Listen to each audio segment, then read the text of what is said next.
This is part two of an interview with some analysts regarding the North Korea tension. If you haven't seen part one, please go back and watch my previous video. So this is part two of an documentary that was done today with an interview on Al Jazeera News here today on April the 17th. And I shall continue a little bit before from where I left off on the previous video, just to recap a little bit. Here we go.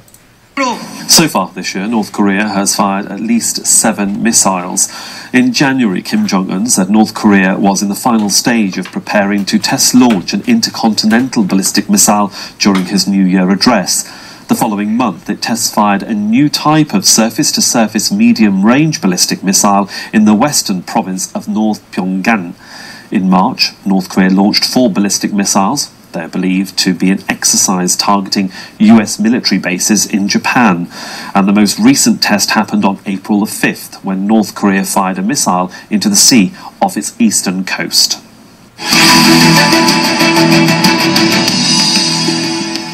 Well, let's bring in our guests. In Beijing, Aina Tangen is a China analyst and an independent advisor to the Chinese government on economic development issues. In Busan, South Korea, Robert Kelly, Professor of Political Science and Diplomacy at Busan National University. And in Singapore, Graham Ong-Webb, Research Fellow in the Institute of Defence and Strategic Studies at the S. Rajaratnam School of International Studies. Gentlemen, welcome to this edition of Inside Story. Robert, could I begin with you in Busan in South Korea? What's the atmosphere there like amongst South Koreans? Are they concerned, rattled, worried?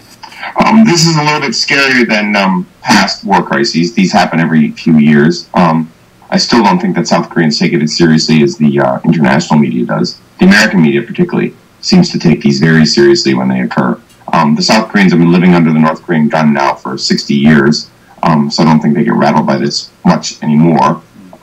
If you actually look at the Korean news, they're spending a lot of time talking about the Korean presidential debates, the Korean post-impeachment presidential elections coming up next month, the sort of regular coverage. There's not a great deal about it. There's more than usual, I would argue. I think people are more aware of it than in the past, but it's not like what you see in the international media, no. Well, let's go over to Beijing and Aina Tangen there, who you saw in Craig Neeson's report. Good to have you on the programme, Aina. China's position and words on the issue have been markedly different in recent times.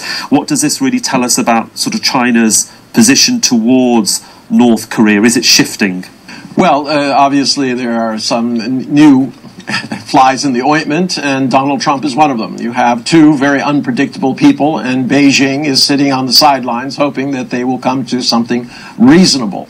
Obviously, there have been some new developments from the Chinese side. They have canceled flights without comment from Air China into North Korea.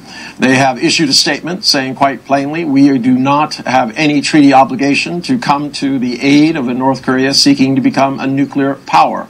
They also have cut down by all of the coal that they were previously buying from North Korea. That is 1/3 of the cold hard cash reserves that the DPRK was earning each year. So yes, there has been a very marked change. In terms of the diplomacy and the expertise that is required by China, as you say, they seem to be stuck in the middle between a US and a US president they're still trying to measure up to and try to find out what he's all about, and a North Korea, you might say, the devil that they already know rather than anything else. So they're stuck between this pit of insecurity. Yes, they are, and it's a very unusual situation for China to be in. This is a smaller neighbor. They have been trying desperately over the years to try to get the DPRK to embrace some sort of economic revision.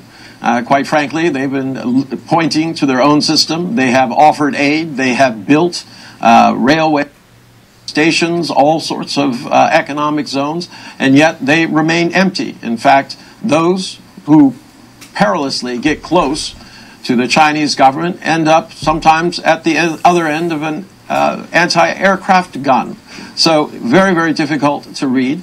One of the things most people internationally don't understand is that Pyongyang fears and hates China actually more than the U.S. it has always been their theory that China was trying to establish control over South Korea, and there has been as much bitterness in the relationship as anything else.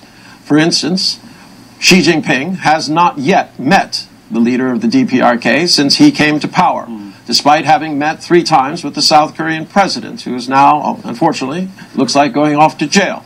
So you have this situation, and every time Xi Jinping seems to get near a microphone that is talking on international issues or important relationships, young Kim decides that this is an opportune time to light off a missile.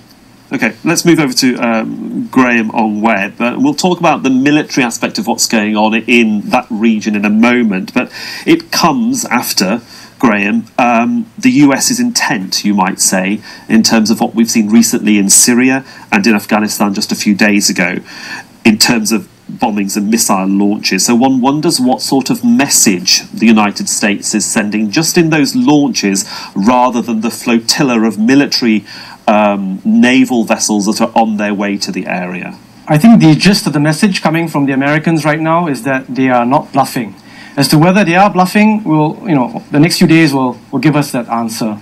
But in the run-up to what's been going on, yes, certainly the reprisal against Syria for the chemical weapons attack against the civilians, and the reprisal against the Afghanistan government or the Afghanistan authorities for sponsoring Islamic State as a terrorist group, certainly are messages that are being telegraphed over to North Korea saying that we will use an inordinate amount of force, destructive force, to as a reprisal or to take out your military capabilities because they threaten our national security. If you do see that as a message, then Robert Kelly, can I come back to you? Because there have been in the past a way of communicating between North and South Korea, and those lines of communication have been, to my understanding, become very strained over the last few months, if not the last 18 months, 2 years. How do you see those backdoor conversations right now? If North Korea is concerned about the United States, are they in any shape or form communicating that to the South? Yeah, that's actually a really good question.